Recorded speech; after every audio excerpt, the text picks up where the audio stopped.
আসসালামু আলাইকুম রহমতুল্লাহি বারাকাতু। সুপ্রিয় দর্শক, যে যেখান থেকে দেখছেন সকলকে স্বাগত জানাচ্ছি আজকের ভিডিওতে। আশা করছি সকলে ভালো আছেন।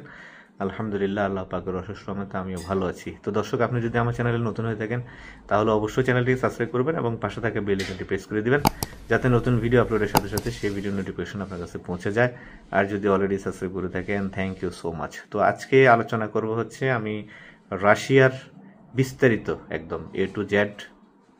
আপনার কি ডকুমেন্ট লাগবে, ভিসা প্রসেস করতে কত সময় লাগবে, কি কাজ, কত বেতন পাবেন, অ্যাকোমোডেশন কে করবে, বিস্তারিত থাকছে এই ভিডিওতে। আশা করছি শুরু থেকে শেষ পর্যন্ত ভিডিওটি দেখবেন, তাহলে রাশিয়া সংক্রান্ত সকল তথ্য আপনাদের বোধগম্য হয়ে যাবে ইনশাআল্লাহ। তো কথা না বাড়িয়ে ভিডিওটি শুরু করি। শুভ অপরাহ্ন। আশা করছি সবাই ভালো আছেন। আলহামদুলিল্লাহ, আল্লাহ পাকের অশেষ রহমতে আমি ভালো আছি। এই মুহূর্তে ক্রোয়েশিয়ান সময় 5টা 34 এবং তাপমাত্রা 1 ডিগ্রি সেলসিয়াস, ফিল লাইক -1। এবং রাত যত বাড়বে তাপমাত্রা কমতে থাকবে। অ্যাটলিস্ট রাত 2টা নাগাদ সেই তাপমাত্রা হয়ে যাবে -4 ডিগ্রি সেলসিয়াস এবং ফিল লাইক 7 ডিগ্রি, -7। মোদ্দা কথা, ফেব্রুয়ারির একদম শেষ পর্যায়ে এসেও এখনও ক্রোয়েশিয়ার তাপমাত্রা অনেক কম। মাঝখানে জানুয়ারির শুরুতে বা ফেব্রুয়ারির শুরুতেও তাপমাত্রা 17 পর্যন্ত উঠেছিল। তারপর থেকে যে পড়া শুরু হয়েছে আর উঠে না, এখন পর্যন্ত তাপমাত্রা অনেক কম। তো যাই হোক, আজকে আমি কিছুদিন আগে বলেছিলাম যে আমরা রাশিয়া নিয়ে কাজ শুরু করব। সম্প্রতি আমরা রাশিয়ার সকল প্রসেসিং গুছিয়ে ফেলেছি ইনশাল্লাহ। রাশিয়ার বিস্তারিত বিষয় নিয়ে আজকে আপনাদের সাথে এই ভিডিওতে আলোচনা করব। তো ভিডিও শুরু থেকে শেষ পর্যন্ত আমার সাথে থাকবেন, আর পাশাপাশি ক্রোয়েশিয়ার এই সান্ধ্যকালীন প্রকৃতি উপভোগ করবেন। তো প্রথমে বলে নিচ্ছি, রাশিয়া একটি শীতপ্রধান দেশ এবং পুরো ইউরোপকে রাশিয়া মূলত ঘিরে আছে চতুর্পাশ দিয়ে। তো সে দেশে বাংলাদেশি শ্রমিকদের জন্য শ্রমবাজার সম্পর্কে ইতিপূর্বে আপনারা অনেকেই জানেন। নেগেটিভ পজিটিভ নানা প্রতিক্রিয়া আমি অনেকের মধ্যে দেখেছি এবং সোশ্যাল মিডিয়াতে অনেক খবর এসেছে বাংলাদেশি শ্রমিকদেরকে সেখানে অল্প টাকায় নিয়ে গিয়ে ভালো বেতন বা মোটা অঙ্কের বেতনের প্রলোভন দেখিয়ে নিয়ে গিয়ে রাশিয়া ইউক্রেন যে যুদ্ধ হচ্ছে, যুদ্ধক্ষেত্র সেখানে প্রেরণ করা হয়েছে এবং অনেক মানুষ সেখানে মারা গেছে। কয়েকজনের ব্যাপারে নিউজ পত্রিকা আসছে এবং কয়েকজনের লাশ ও লাপাত্তা স্বজনদের আহাজারি আমরা দেখেছি মিডিয়াতে, সোশ্যাল মিডিয়াতে, টিভিতে, সব জায়গায় দেখেছি। তো সেই দিকটা বিবেচনা করে আমি বলবো যে সতর্কতার কোনো বিকল্প নেই। টাকা বাঁচাতে গিয়ে, সময় বাঁচাতে গিয়ে নিজের জীবনকে ঝুঁকির মধ্যে ফেলে নিজের জীবন বিসর্জনের মধ্যে কোনো সার্থকতা নেই। জীবন বেঁচে থাকলে অপরচুনিটি, আপনি যদি বেঁচে থাকেন আপনার জীবনে অনেক অপরচুনিটি আসবে। আপনি যদি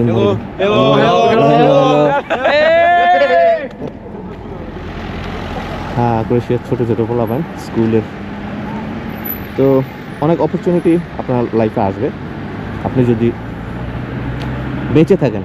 আপনার যদি জীবনটা বেঁচে যায়, আর যদি মরে যান সব শেষ। আপনার মৃত্যুর সাথে সাথে কিন্তু আপনার পৃথিবীর যাবতীয় ক্রিয়াকলাপ, পৃথিবীর সকল কিছু আপনার শেষ, সাথে আপনার স্বপ্ন সব শেষ হয়ে যাবে। তো যাই হোক, ভূমিকা লম্বা না করে ভিডিওটি শুরু করি। আজকের আলোচনার বিষয় হচ্ছে আমাদের রাশিয়া। তো এটা আমি একটা ড্রাফট করেছি, ড্রাফট অনুযায়ী, সিকোয়েন্স অনুযায়ী আমি আপনাদেরকে পড়ে শোনাবো, পাশাপাশি মাঝে মাঝে এগুলো বিশ্লেষণ করব। তো রাশিয়ায় বাংলাদেশি শ্রমিকদের জন্য শ্রমবাজার সম্প্রতি উন্মুক্ত হয়েছে।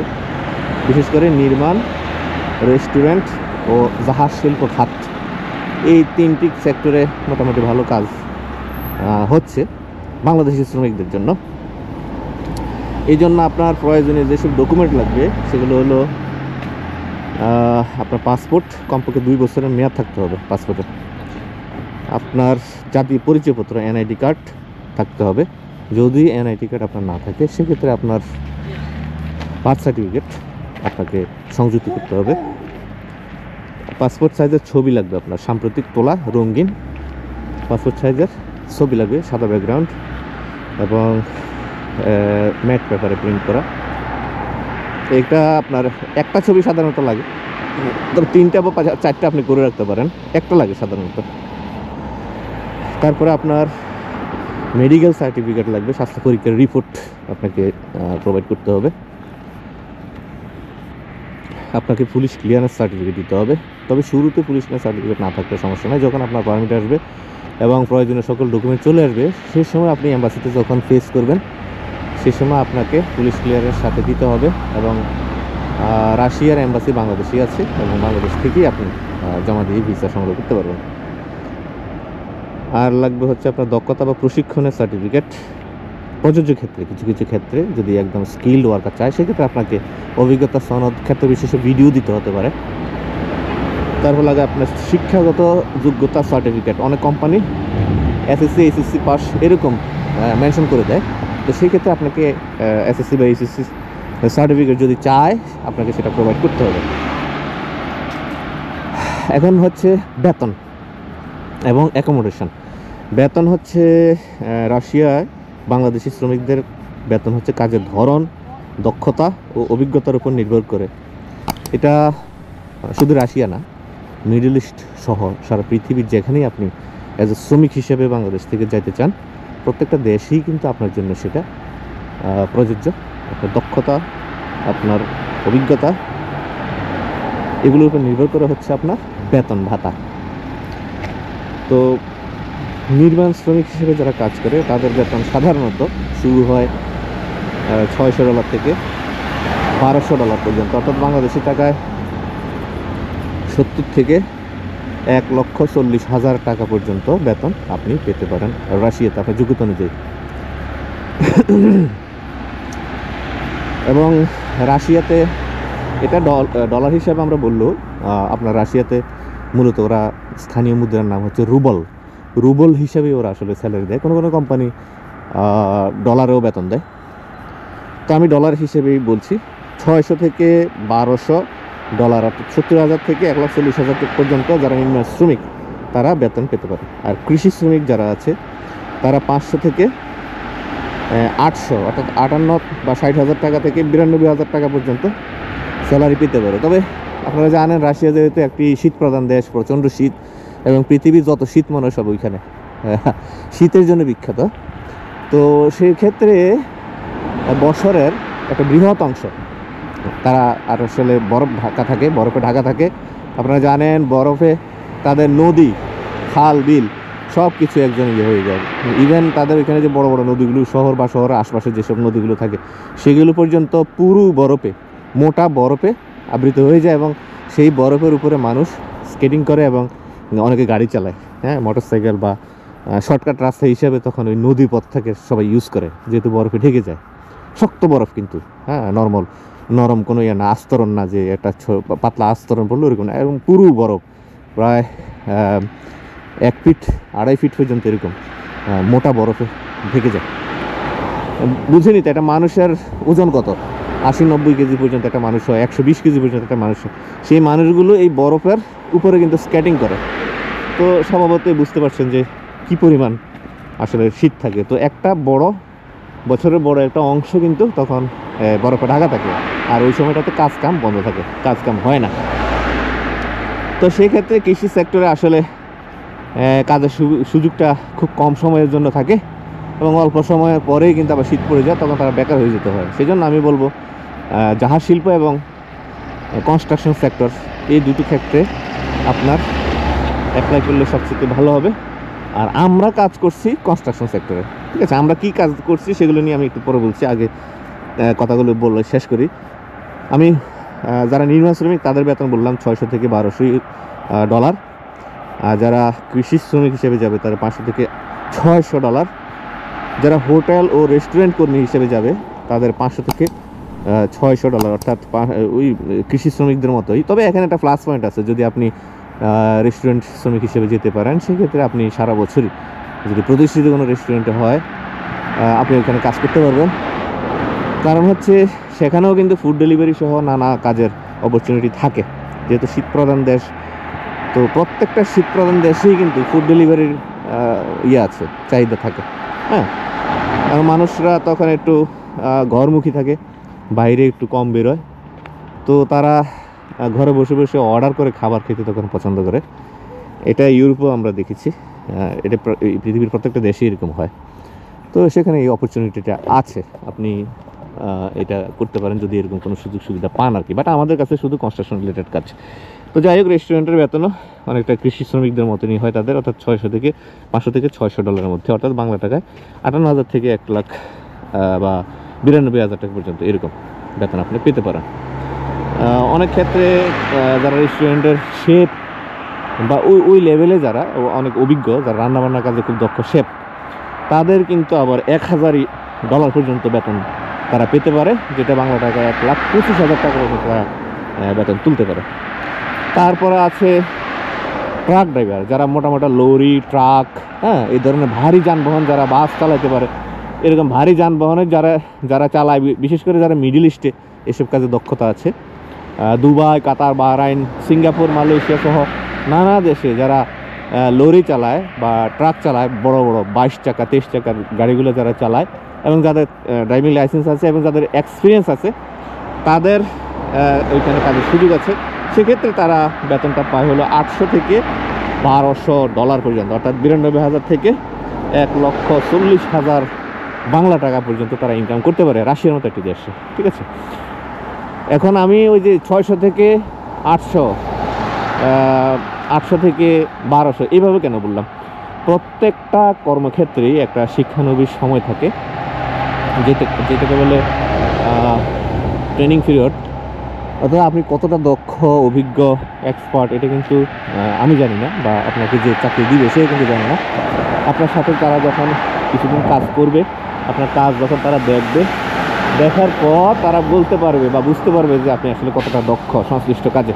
সেক্ষেত্রে তারা পর্যবেক্ষণের জন্য আপনাকে 6 মাস, এটাকে বলে শিক্ষানবিশ পিরিয়ড বলে, এই সময়টা আপনার কাছ থেকে নেয় এবং তারা এই সময়টা আপনাকে পর্যবেক্ষণ করে। তারপরে সময় যেটা প্রসেসিং সময়, তারপরে যেটা আলোচনা করব যে রাশিয়ার ভিসা হতে আসলে মূলত কত মাস বা কত বছর সময় লাগে। রাশিয়ার ভিসা হতে সাধারণত ভিসা প্রক্রিয়া 1 থেকে 2 মাসের মধ্যেই হয়ে যায়, তবে এটি নির্ভর করে আবেদনকারীর ডকুমেন্টস এবং যে আপনাকে চাকরি দিবে অর্থাৎ নিয়োগকর্তা, তার কার্যক্রমের উপর, তার আগ্রহের উপর এবং তার অ্যাক্টিভিটিসের উপর নির্ভর করে। অনেক নিয়োগকর্তা আছে তার লোক একটু দেরিতে দরকার, সে একটু রয়ে সে কাজ করবে, আর অনেক নিয়োগকর্তা আছে তারা এখনই দরকার, সেক্ষেত্রে সে অনেকটাই তাড়াহুড়া তড়িঘড়ি করে কিন্তু আপনার কাজ করে দিবে। হ্যাঁ, তো সময়টা ওই রকমই 1 থেকে 2 মাস। তবে আমাদের ক্ষেত্রে আমরা বলবো যে আমরা 4 মাস সময় নিব, কম বেশি সময়। যদি আগে 1 মাস 2 মাস এরকম মধ্যে হয়ে যায়, এটা খুবই ভালো, আলহামদুলিল্লাহ। আর আমাদের ব্যাপারটা আমরা একটু বলে রাখি যে আমরা যে কোম্পানিতে কাজ করছি সেটাও কনস্ট্রাকশন কোম্পানি। এখানে দক্ষ, অদক্ষ এবং সেমি স্কিল, স্কিল, আনস্কিল, এই 3 ধরনের লোকই আমরা নিব। তবে কোম্পানির প্রতিনিধি ভিডিও কলের মাধ্যমে অথবা সরাসরি এসে ইন্টারভিউ দিয়ে লোক সিলেকশন করে তারপর নিয়ে যাবে। তো এটা গেল আমাদের কথা। তারপরে অ্যাকোমোডেশন যে বিষয়টা, ইউরোপ সহ নানা দেশে অ্যাকোমোডেশন যেরকম হয় রাশিয়ার ক্ষেত্রে ঠিক সেরকম, অর্থাৎ নিয়োগকর্তা আপনাকে অ্যাকোমোডেশন দিবে, অর্থাৎ থাকার ব্যবস্থাটা নিয়োগকর্তা করে দিবে, খাবারটা আপনি নিজের দায়িত্বে করে নেবেন। ঠিক আছে। আর টিআরসি যেটা টেম্পোরারি রেসিডেন্স কার্ড, সেটা রাশিয়া সাধারণত আপনারা জানেন যে 1 বছরের ভিসা হয়, 2 বছরের কন্ট্রাক্ট থাকে, 2 বছরের কন্ট্রাক্ট, একবার 1 বছরের করে ভিসা হয়। আর এটা রাশিয়ার আভ্যন্তরীণ বিষয়ক একটা মন্ত্রণালয় আছে, সেখান থেকে আবেদন করে করতে হয়। তো আপনার এই প্রসেসিংগুলো নিয়োগকর্তা, যিনি আপনার কোম্পানির মালিক, উনি নিজ দায়িত্ব করে দিবেন। এ ব্যাপারে আপনাকে কোনো ফিকির করতে হবে না, টেনশন করতে হবে না ইনশাল্লাহ। তাহলে টিআরসি কার্ড পাবেন 1 বছরের এবং কন্ট্রাক্ট থাকবে 2 বছরের। ঠিক আছে। রাশিয়ার কাজের ভিসা পেতে বাংলাদেশি নাগরিকদের রাশিয়ার দূতাবাসে আবেদন করতে হবে, যেটা আমি আগেই বললাম। ভিসা ফি, প্রক্রিয়াকরণ সময়ও আলাদা, অন্যান্য শর্তাবলী সম্পর্কিত বিস্তারিত তথ্য যেগুলো আমরা পারমিট আসার পর আপনাদেরকে ধাপে ধাপে সব জানিয়ে দেবো যে হ্যাঁ এখন আপনার কী কাজ, এম্বাসি ফি কী করতে হবে না করতে হবে, এগুলো সবই আসলে মূলত আমরাই প্রোভাইড করব। আর আমরা এটাকে একটা প্যাকেজের আওতা নিয়ে আসবো। প্যাকেজের আওতা আশা করি আগামী দিন বিস্তারিত আপনারা দেখতে পাবেন এবং আমার এই ভিডিও ডেসক্রিপশনেও বিস্তারিত তথ্য পেয়ে যাবেন ইনশাল্লাহ। তো ভিডিওটি শুরু থেকে শেষ পর্যন্ত দেখবেন, প্রয়োজনে বারবার দেখবেন। এবং দেখার পর আপনাদের মনে কোশ্চেন আসলে সে ব্যাপারে আপনারা আমাদেরকে কোশ্চেন করবেন। তো এবার আলোচনা করি হচ্ছে রাশিয়ার আসলে মূলত যেহেতু শীত প্রধান দেশ, সেখানে কাজের পরিবেশটা কেমন। ঠিক আছে, এখানে কাজ করতে হলে আপনাকে কি কি সমস্যা বা কি কি প্রতিকূল যে পরিবেশ বা প্রতিকূল পরিস্থিতির সম্মুখীন হতে হবে, এই বিষয়টা নিয়ে একটু কথা বলি। সাউন্ড কেমন হচ্ছে জানি না, যেহেতু মেইন রোডের উপর দিয়ে হেঁটে হেঁটে ভিডিও করছি। আশা করি পরবর্তীতে যখন একটু রিটাচ করব তখন সাউন্ড একটু বাড়িয়ে দেব। তো আমি রাশিয়ার কাজের পরিবেশ সম্পর্কে আপনাদেরকে একটু জানাই। যারা শিল্প কারখানায় বা নির্মাণ শিল্পে কাজ করবে তাদের জন্য বলি, কাজের পরিবেশ অনেক সময় কঠিন এবং শারীরিক পরিশ্রমের প্রয়োজন হয়। আপনারা জানেন এটা। প্রায়শই শ্রমিকরা নির্মাণ সাইটে কাজ করেন যেখানে বিভিন্ন সরঞ্জাম এবং যন্ত্রপাতি ব্যবহৃত হয়। তো সুতরাং এগুলো রক্ষণাবেক্ষণ কাজ করার ক্ষেত্রে অবশ্যই শারীরিক পরিশ্রমের বিষয় যেটা, সেটা অবশ্যই লাগবে আপনার। আর হচ্ছে কাজের সময় দীর্ঘ হতে পারে, সাধারণত 8 ঘন্টা ডিউটি হয়। কোনো কোনো কোম্পানি তাদের বাধ্যতামূলক ওভারটাইম করায়, সেটা 8 ঘন্টার জায়গায় 10 ঘন্টা বা 12 ঘন্টা পর্যন্ত করে। তবে বাড়তি যে কাজটা করায় তারা, বর্ধিত যে সময়টা, সেটার জন্য তারা উপযুক্ত পারিশ্রমিকও দিয়ে দেয়। আর নিরাপত্তা ব্যবস্থা সবসময় ভালোই থাকে কাজের ক্ষেত্রে, সেফটি ইউজ করা হয়। আমি ক্রোয়েশিয়াতে কিছু কিছু ক্ষেত্রে দেখেছি যে তারা সেফটি বেল্ট শেল সহ এই ধরনের সরঞ্জাম তারা ব্যবহার করে না, একদম খোলামেলা পরিবেশে কাজ করছে। সেক্ষেত্রে আমাদের অনেকেই আমাকে কমপ্লেন করেছে এবং অনেকে কান্নাকাটি করেছে। তো এই ক্ষেত্রে এটাও মাথায় রাখবেন যে আজ পর্যন্ত আমি যতটুকু তথ্য পেয়েছি এবং এ পর্যন্ত যারা রাশিয়াতে আছে, আমাদের একটা বড় লবিং আছে আলহামদুলিল্লাহ আপনাদের দোয়ায়। সবার সাথে আলোচনা করে আমি যতটুকু বুঝতে পেরেছি যে রাশিয়ার কাজের পরিবেশ যথেষ্ট ভালো এবং নিরাপত্তা ব্যবস্থাও খুব ভালো। সরকারের কি করেছে না করেছে সেটা নিয়ে আমাদের জানার বিষয় না, তিনি কি স্বৈরাচার নাকি এইসব নিয়ে দেখার বিষয় না। আচ্ছা, কৃষি শিল্প সম্পর্কে একটু বলি। সেক্ষেত্রে কাজের শারীরিক পরিশ্রম তো অবশ্যই আছে, আর সেটা তাপমাত্রা এবং আবহাওয়ার উপরে নির্ভরশীল অনেকটা, যেটা আমি আগে আলোচনা করে ফেলছি যে শীত প্রধান দেশ। সেক্ষেত্রে কৃষি ক্ষেত্রটা আসলে বছরের একটা বিশাল অংশ জুড়ে কিন্তু বন্ধ থাকে, বরফ ঢাকা থাকে। হ্যাঁ, তো এটা আসলে বিষয়টা এরকমই।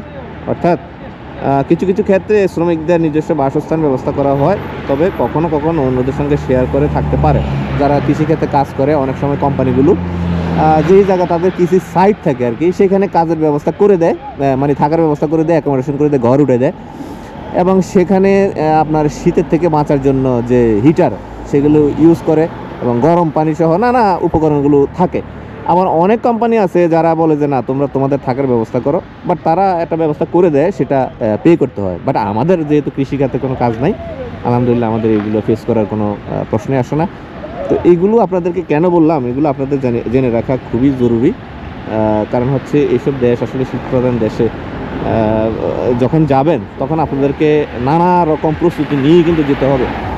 যেমন আমি এখন যে জায়গাটাতে দাঁড়িয়ে আছি ক্রোয়েশিয়াতে, এখানে প্রচণ্ড শীতের কারণে দেখেন আমার আঙ্গুল টাঙ্গুল একদম মানে বন্ধ হয়ে আসতেছে, মানে ইয়ে হয়ে গেছে, কি বলে এটাকে, রক্ত শূন্যতার মতো একটা অবস্থা, রক্তগুলো একদম জমে গেছে, এত কষ্ট হচ্ছে।